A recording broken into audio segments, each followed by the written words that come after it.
মাগুরায় শিশু ধর্ষণের প্রতিবাদ ও অপরাধীদের বিচার দাবিতে রাজধানীর বিভিন্ন স্থানে প্রতিবাদ কর্মসূচি পালন করেছে বিএনপি।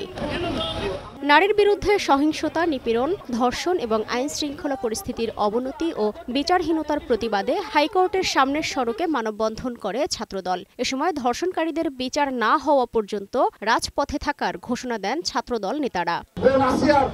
ধর্ষণকারীদের বিচার সুনিশ্চিত না হওয়া পর্যন্ত আমাদের বোনদের সাথে, ভাইদের সাথে আমরাও রাজপথে রয়েছি। এই অন্তর্বর্তীকালীন সরকারকে এদেশের সকল মানুষ সমর্থন দেওয়ার পরও তারা আইনশৃঙ্খলার যে পরিস্থিতি সেটি কিন্তু উন্নত করতে পারেনি। অন্যদিকে নয়াপল্টনে দলের কেন্দ্রীয় কার্যালয়ে মহিলা দলের বিক্ষোভ সমাবেশে যোগ দেন বিএনপির সিনিয়র যুগ্ম মহাসচিব রুহুল কবির রিজভী। এ সময় তিনি বলেন, প্রশাসন ঠিক থাকলে ধর্ষণ, খুনের মতো ঘটনা ঘটত না।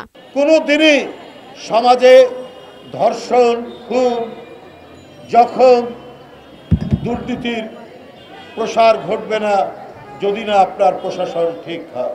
গঠনমূলক সমালোচনাকে অন্তর্বর্তী সরকার ব্যক্তিগতভাবে নিচ্ছে বলেও মন্তব্য করেন তিনি। অন্তর্বর্তীকালীন সরকার আমরা যদি কোনো অভিযোগ করি এটাকে ওনারা ব্যক্তিগতভাবে নেয়, ব্যক্তিগতভাবে নিয়ে কোনো কোনো ক্ষেত্রে খুব কৌশলে তারা প্রতিশোধ গ্রহণ করার চেষ্টা করে।